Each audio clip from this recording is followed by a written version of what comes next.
Magandang umaga po sa ating lahat, JTG family. Bago po tayo magsimula, konting paalala sa ating announcement. Una na po dyan, magkita-kita po tayo tuwing midweek service. Yan po ay ginaganap tuwing Wednesday, alas 7 ng gabi. Magsama-sama rin po tayo every month. Tayo yung may Fuel Night Friday po natin yung ginaganap 7 p.m. dito po sa ating JTG GMA Hall. Also, we would like to encourage everyone at full capacity na po tayo sa ating Sunday worship service. Meron po tayong 8 a.m. at 10 a.m. That's on-site. At nagsusupport tayo online 10 a.m. to 11:30 a.m. at jtg.gma.ph. And finally, we encourage everyone, sumali na kayo sa ating mga small groups. May 3 pamamaraan kung paano po tayo sasali. Meron po tayong Bible Study Group, Discipleship Group, at Connect Group. According to your age, we have youth, young adults, and men's and women's Connect Group. Simulan na po natin ang ating morning devotion. Muli, magandang umaga po sa lahat.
magnificent eternally.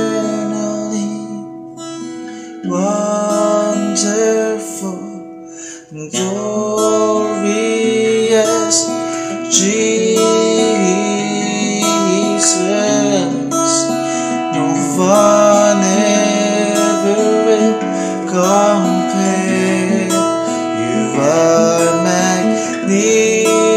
magnificent, eternally wonderful, glorious Jesus. No one ever will compare to you, Jesus. No one ever will compare to you, Jesus. No one ever will compare to you, Jesus.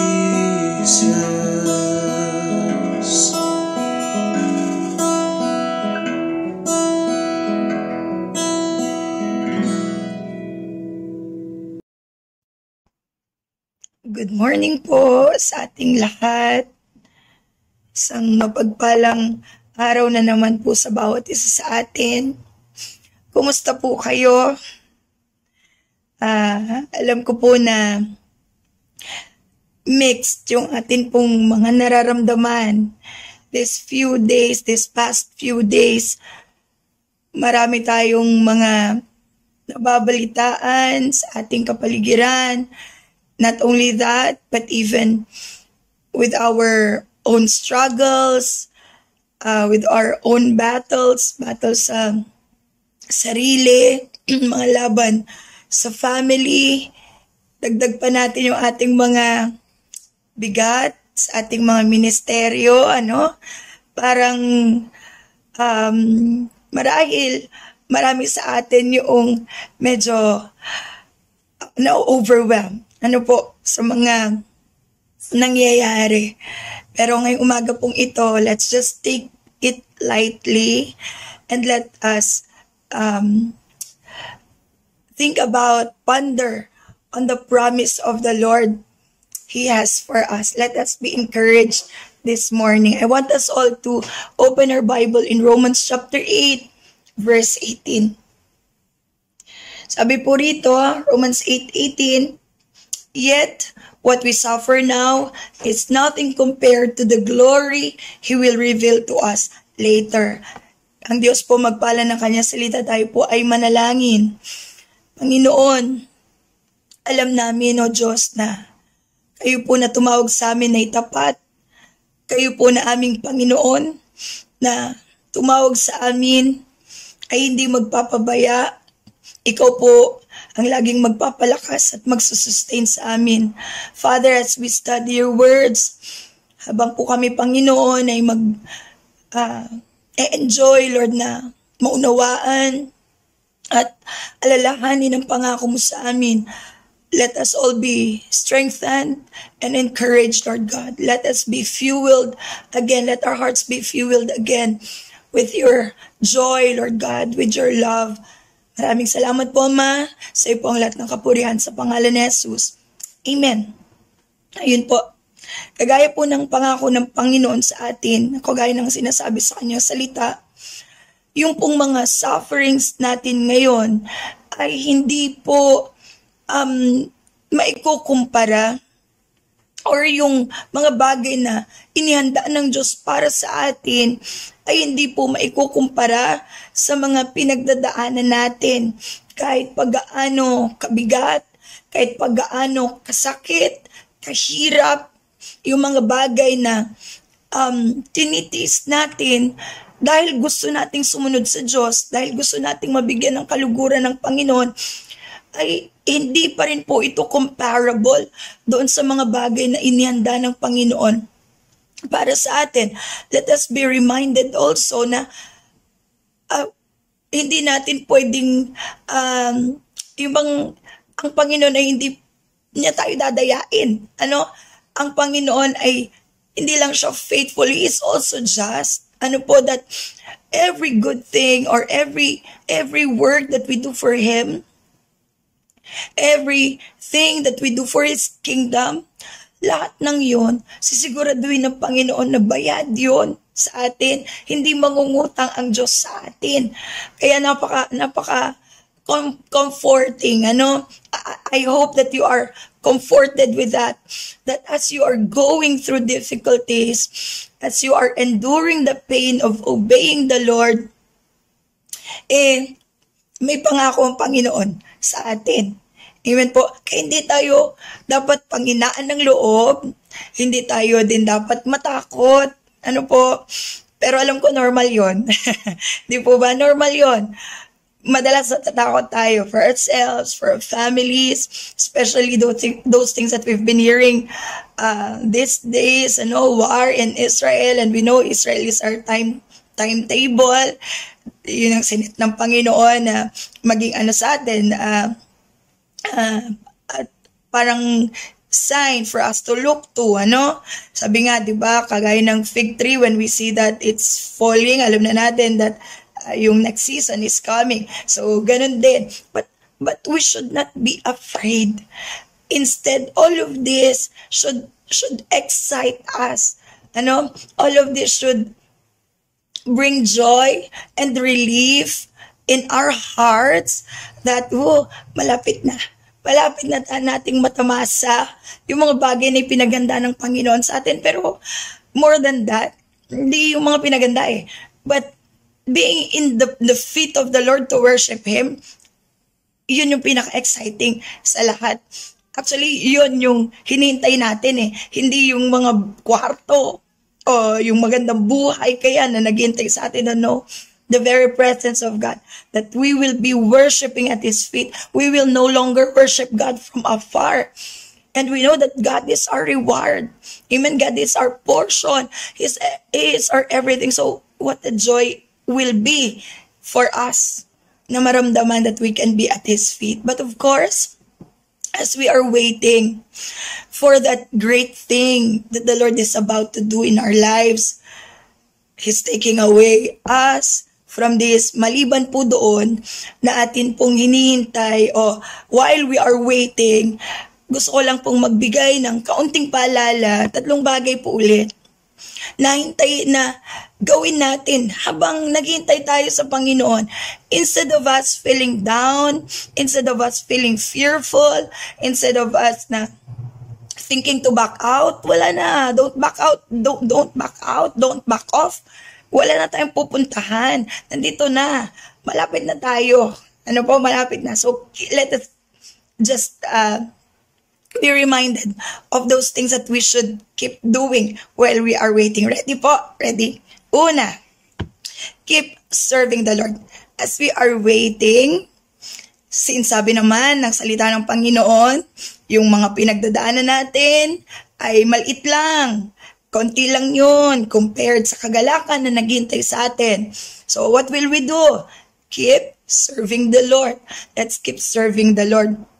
Sabi sa Galatians chapter 6 verse 9, huwag tayong mapapagod na gumawa ng mabuti. Because we will harvest. Sige po, let's read. Galatians chapter 6 verse 9. Sabi po dito, so let us not get tired of doing what is good.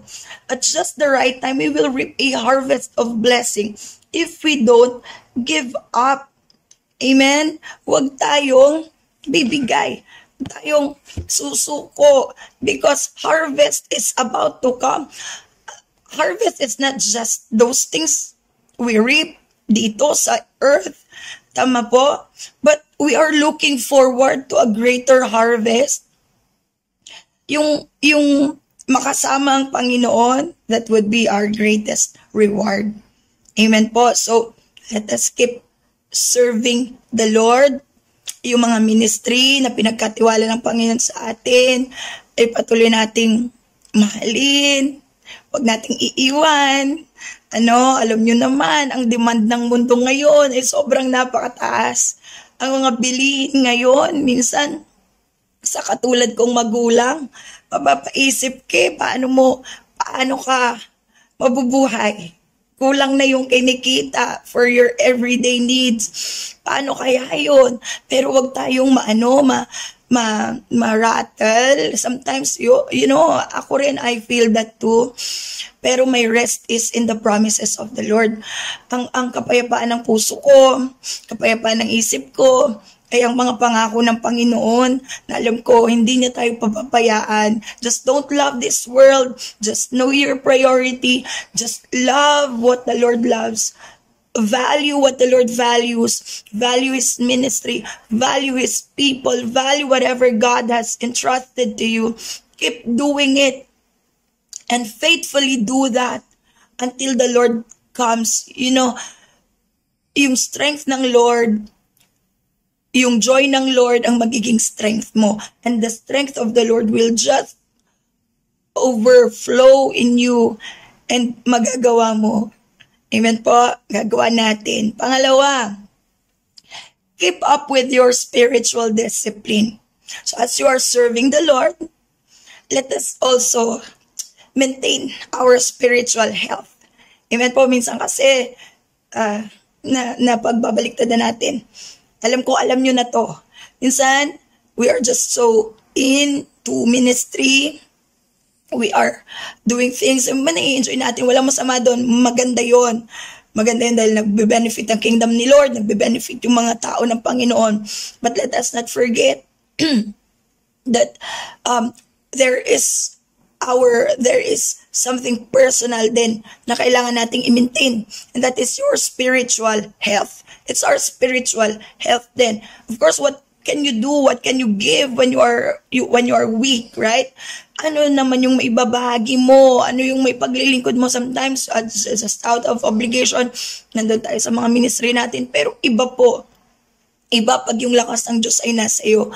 Iba kapag maintain mo yung spiritual discipline mo. What are our spiritual discipline? Of course, our prayer. Amen? We need to have our quiet times.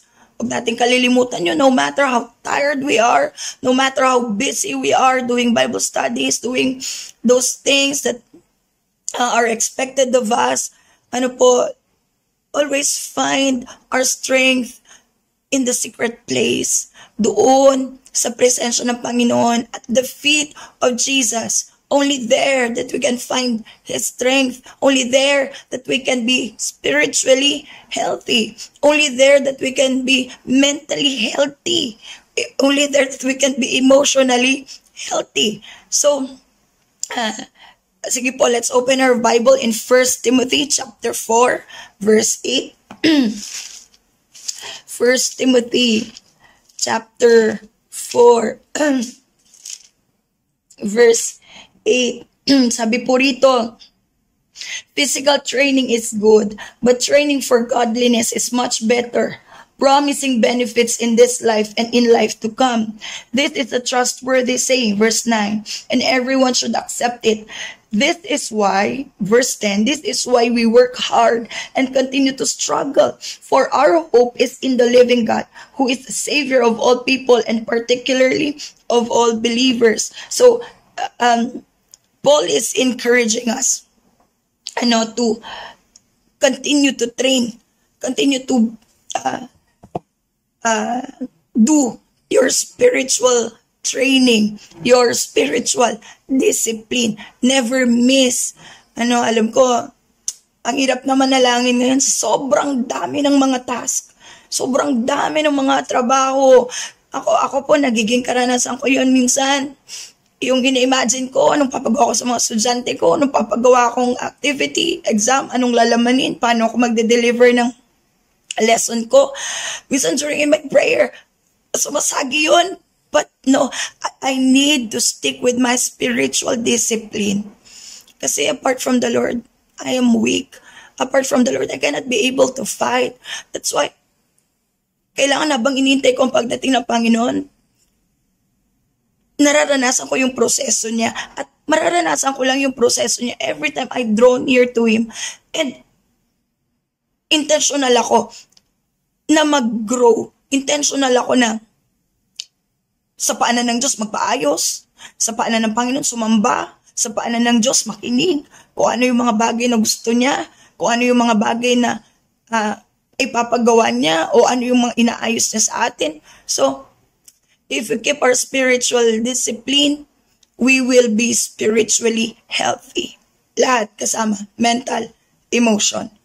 Ano po, kailangan po natin yan ngayon. Kasi kung hindi, we will all be bombarded with hopelessness. Lahat tayo ay talagang madadali ng takot, pangamba, sa dami ng mga nangyayaring ngayon. Ano po? Third, pangatlo po, keep yourself inspired by the Lord's promise. Keep yourself inspired by the Lord's promise. Remember po, yung nung nakaraang nag-share po tayo, yun po yung aking i-share, that the promises of the Lord inspires us. The promises of the Lord preserves us. Yung mga pangako ng Diyos ang nagpipreserve po sa atin. Totoo po yun. Ako po, talagang doon na lang ako nagre-rely talaga sa pangako ng Panginoon.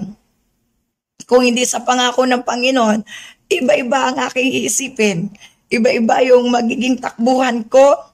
Iba-iba rin yung magiging, ways ko.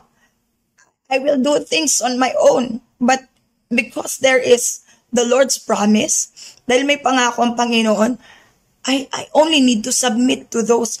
I only need to trust in the Lord, to submit to that. And I believe He will take care of me.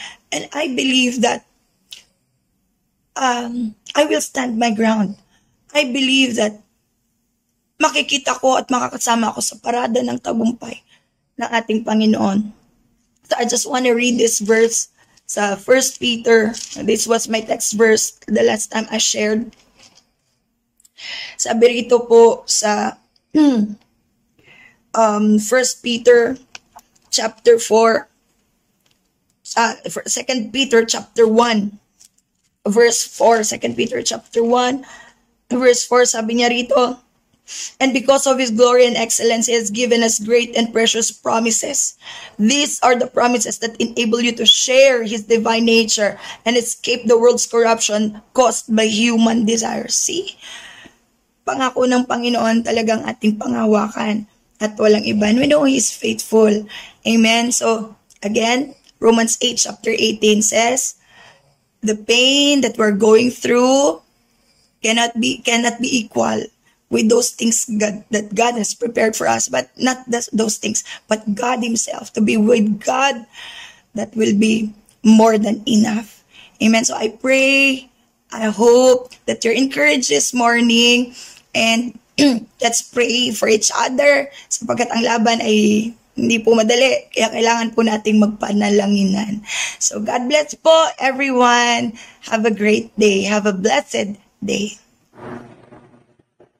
Hallelujah, Lord God. Hallelujah, Jesus.